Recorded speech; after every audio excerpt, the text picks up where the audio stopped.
What's going on, guys? Welcome back to the channel. Now, a lot of you have been struggling. I've been getting a ton of messages of people asking me how I've got such lush tanks without the use of CO2 or really high-tech equipment. Now, I'm just one guy with a certain amount of hours in a day. I can't answer everything, so I've decided to put together this video, like a comprehensive guide to what I found so far to be the best things to do if you want to get a success in a low-tech planted aquarium. Okay, let's just get started. In at number one, expectation. Do not expect to get the high-end, high-tech looking results without that equipment. You can't do it. That's just how it is. Now, don't get me wrong, you can still achieve really good results and get beautiful looking tanks, but plants just do grow differently when there's a lot of CO2 in the water. The leaves change shape, they get more compact. The whole look is just different. You can trim them and they grow back within a week. You know, propagation's much quicker. Everything is just like turbocharged with CO2. There's absolutely no denying that. You know, you do get what you pay for. And if you're into that kind of thing, you can spend that money. I don't want to personally. I'm not one of those guys who wants to spend a load of money on something. I find it quite good having the challenge of keeping it low tech. I like it, I enjoy it. I'm guessing a lot of you guys do too, otherwise you would have invested in like the higher equipment, in which case this video is probably not for you, but it still might be interesting. Now, don't worry, have no fear. This does not mean you can't get awesome results. Of course you can, they're just different. So you can still get good reds in your aquarium. Reds, a lot of the time, are down to lighting. So high lighting gives reds. I mean, don't get me wrong, CO2 helps with this situation because it means you can have higher lighting and faster growth, which means nutrients get used up, you don't get algae, etc. But if you get the balance right in a low-tech system, and that is the challenge, obviously, getting the balance right, then you can have the light a little bit higher and you can get bright, vibrant reds. I mean, I've done it myself several times now. So for instance, in my new Buddha aquarium, in my Amazon aquarium, and also in my Betta sorority tank, which has only got one Betta in, but that's not the point. Yeah, all of those have got really vibrant reds in them. And the lighting, well, on the Amazon tank, it's just an LED floodlight or 2 LED floodlights, nice and cheap. I wouldn't call that high tech. And the other 2 aquariums, it's got like the Lumini, I don't even know what it's called. Anyway, that's like a medium spec level, I'd say. You know, the cost of it isn't extortionate. It's higher than your cheap low-end budget lights, but it's still more than affordable in my opinion. So yeah, keep your expectations in the right area and then you're not going to be disappointed. Right guys, number 2 is lighting. Now it's a tough subject because it's not easy to get it perfect because every tank height's different. You know, where you've got your hardscape, the height in the tank is different. So it's all about the amount of light hitting the surface or where the plants are sitting. Now, every single tank is going to be completely different.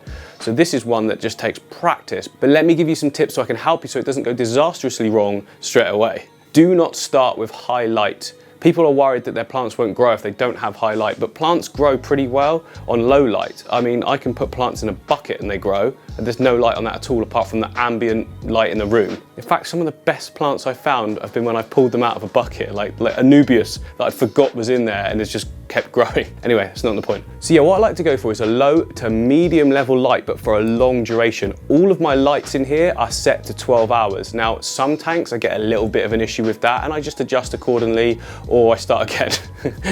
Sometimes that is just the only option. Even the pros have done it. I know this because I've spoke to some of them. Sometimes you guys won't know it, by the way, because they don't show it on their Instagram or in their videos, but the tank didn't work, they've scrapped it, they've started again. It happens to everyone. You know, these are really complicated ecosystems and sometimes we don't even know why it's not working, even though it's all exactly the same from one tank to the next. So yeah, low to medium light levels. What is a low light level? So I'll give you an example on my Asian fish aquarium. I've got the light right above the tank and when you look at the plants in the tank, you're not thinking that's bright. You're looking at it thinking that's just like easy on the eye. Oh, it's so hard to explain what I mean, but the best way to find out what is low to medium versus highlight is that when you set up your tank, if you start getting algae everywhere, you need to start raising the level of the light or dimming it. Like you're essentially doing the same thing there. There's lots of ways to do that, like cheap ways. So if you've got like a non-dimmable light, then you can put strips of black tape over some of the LEDs. If you do that every other sort of section, then you're gonna get 50% light. You can use like baking paper or non-stick grease paper. You can put that over the top. That will diffuse the light as well. I've not done that myself, but it's an option, you know. Make sure you're not like burning anything.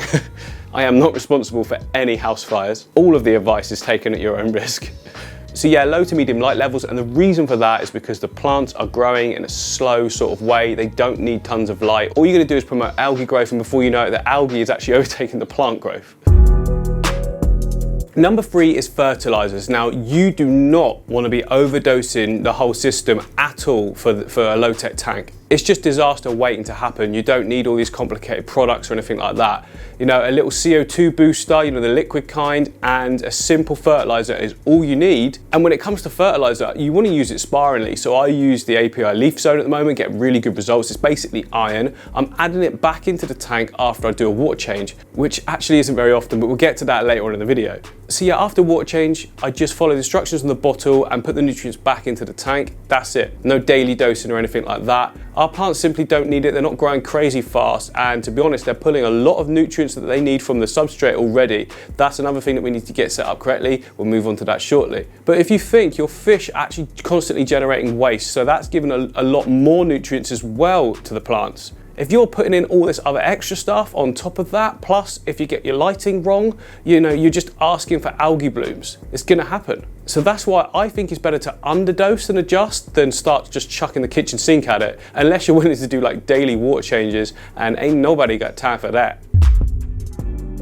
So the next one is substrate. Now substrate can be almost anything. Well, it can be anything, but the one I like to stay away from is like fine sand. A thick layer of fine sand compacts and can lead to lots of issues that a newcomer or a low-tech user doesn't really know how to deal with or have any inclination. Apparently these deep sand beds of fine sand can actually be beneficial over the long term, but we're talking real long term. I mean like tanks up for like years. For me, I like to use a medium grain sand and a fine gravel. Sometimes as well, I've even mixed aqua soil in. People used to call it my special mix or something, like I had the secret to my success, but it wasn't. It was just some recycled materials that I had. So like a fine gravel, a sand, and an aqua soil, mix it all together in a bucket and make a base layer out of it, and then cap it in your decorative sand and plant into that. And I've had really, really good success with that. But then you can go full aqua soil. So plenty of my setups have got loads of aqua soil in. Better sorority tank, for example, that has, and it works really, really well. The only thing is with aqua soil, I find on a low-tech setup, is that if you get your lighting wrong, i.e. too close, too bright, for instance, you will get an algae bloom to start with. It's just kind of what happens. You can avoid it by doing like daily big water changes, and after a few weeks it should be okay once you know, the tank's all sort of settled in and you've removed all those suspended organics from the water column. Because obviously every time you flood a tank full of water, you're just pulling everything up into the water. Well, if it's in the water, the light can react to it, create algae. So just be careful with aqua soil and expect there to be some kind of bloom to deal with. Don't be disheartened by it and don't be put off either. But sometimes a full sanded bed just looks really good, unless you're doing the whole nature aquarium style where we tend to use a border at the front of rocks. We put aqua soil behind it and then sand in the foreground. That works really well, and most of the time you're okay in that instance because the light is blocked from hitting all the substrate or the aqua soil by plants that have been put all over it. So yeah, there's lots of options available to you. So you've got your lighting, your substrate, and your fertilizers sorted. What's next? Well, unfortunately, the part that you're not going to like is patience. You have to have patience with low-tech tanks. Stuff is like slow, sometimes painfully slow. The lower the tech as well, the slower it is. So if you do a no filter tank, for instance, with no fertilizers, no filter obviously, then that is painfully slow, like months in the slightest of changes, but it is somehow still interesting to look at. Anyway, patience is key. Everything's slowed down, but you have to get around that by having like 30 tanks. No, but seriously, if you get 2 or 3 tanks going, get like a 60 centimeter or 2 foot, get smaller ones as well, some cubes, and you can put your attention on all 3 of those, and you find you're less likely to keep waking up every morning staring at the tank thinking it hasn't changed, because that's exactly what I used to do. I used to be like, after a week, it hasn't filled in. Oh my God, I'm doing something wrong. The light needs changing, whatever. You know, it's not that. It just takes time. It just takes time to settle in. First of all, for the plants to get established before they even start growing can take weeks, like 2 weeks, 3 weeks, unless it's a stem plant. You know, some stem plants are just, as soon as they touch water, they'll start growing. And they're the ones you really want, to be honest. So that leads me nicely into the next section, which is plants. So plants are obviously a personal preference, but you are kind of dictated by the water you've got. What do I mean by that? So if you're using tap water, everyone, everywhere has different mineral counts and pH levels, background levels of CO2. Everyone's is different.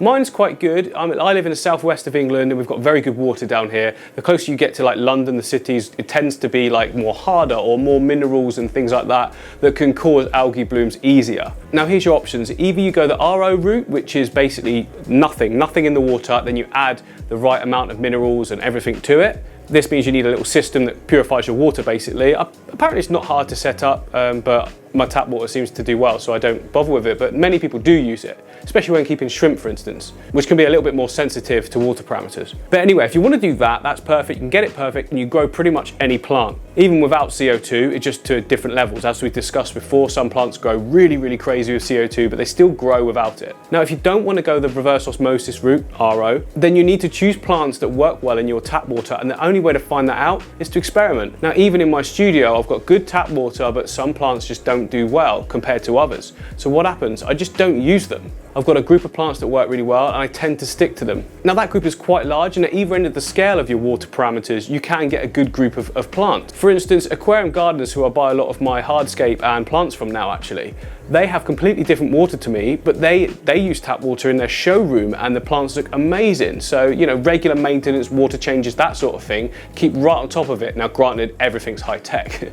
Actually no, they've got one low tech tank, again, doing very, very well because Dave, the owner there, has picked the right plants for the water. So what am I talking about when I say the right plants? Well, first of all, fast growing stems are key. Rotala rotundifolia, limnophilia,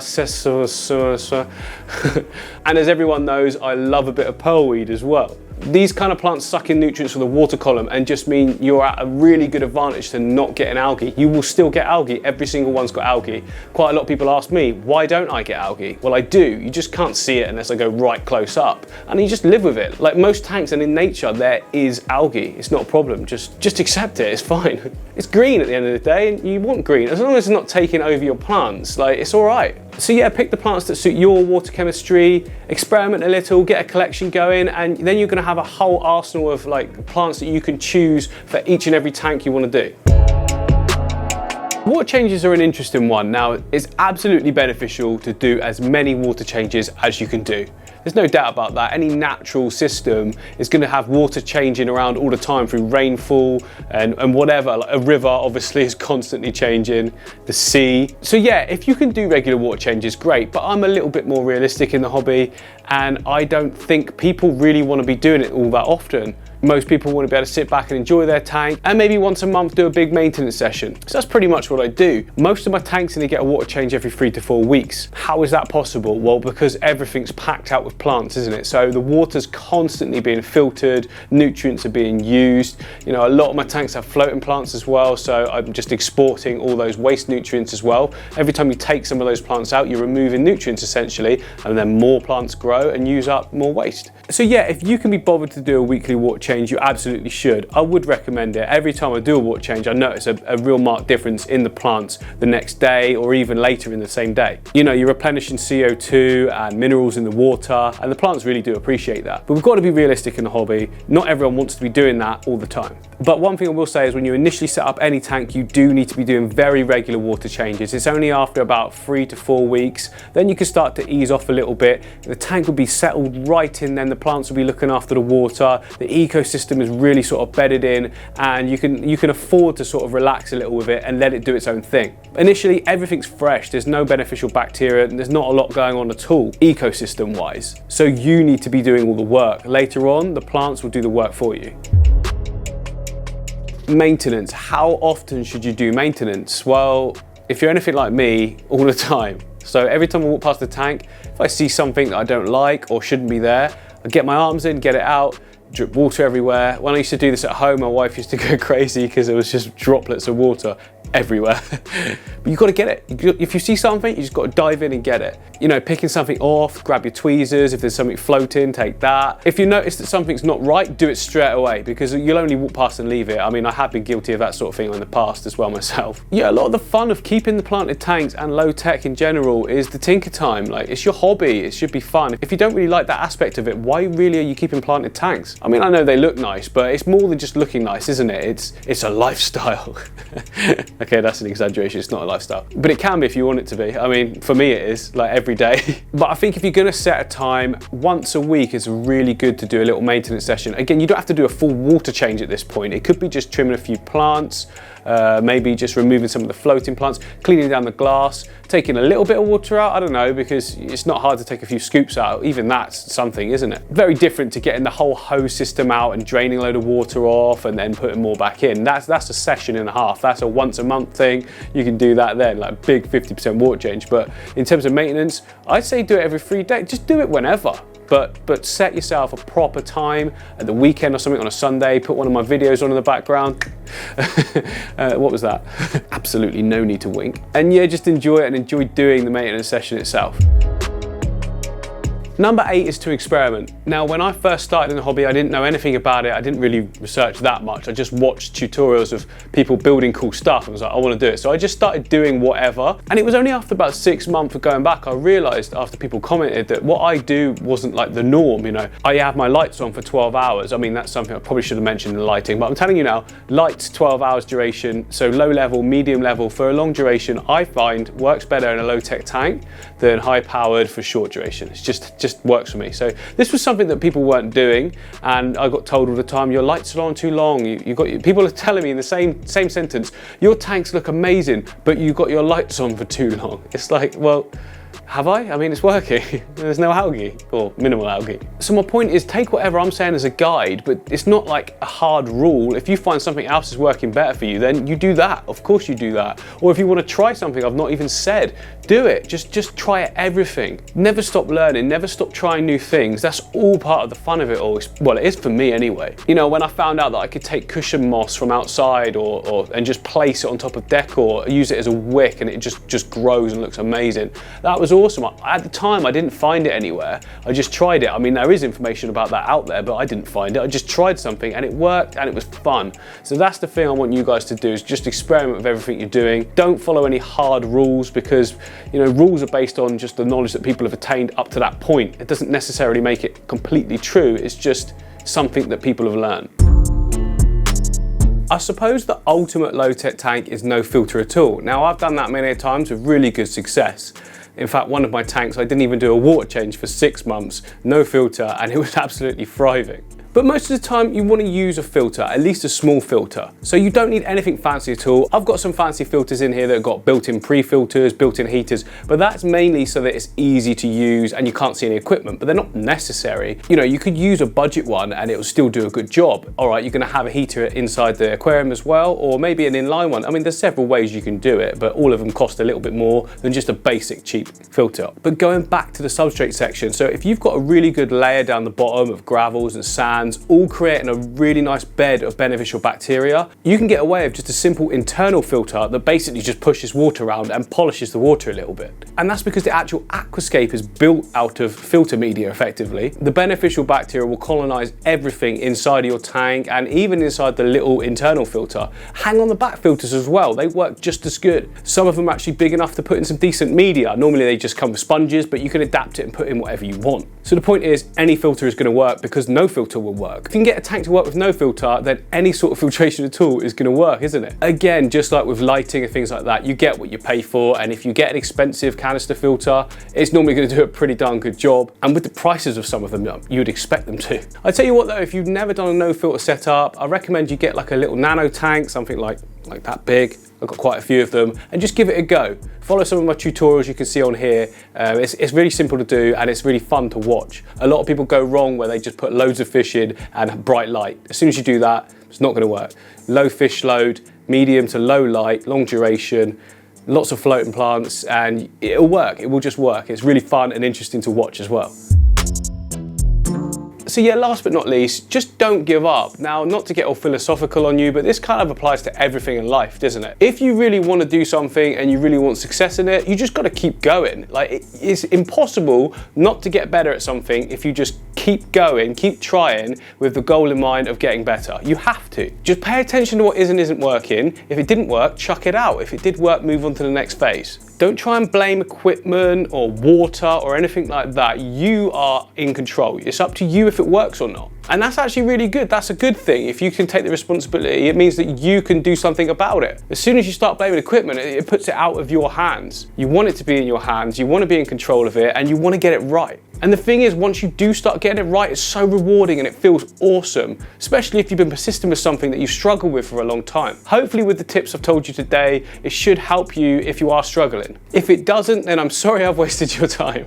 But anyway, guys, remember, all of this is about having fun. Fish keeping, planted tanks, it's supposed to be fun. If you're not actually enjoying it, then what's the point in carrying on? You should even be getting enjoyment in the struggling times whilst you're trying to research and find out what's working. If something isn't working, do not keep doing the same thing. That's just dumb, isn't it? Try other things. That in itself is fun. Hopefully then you can go on to have great success in this hobby.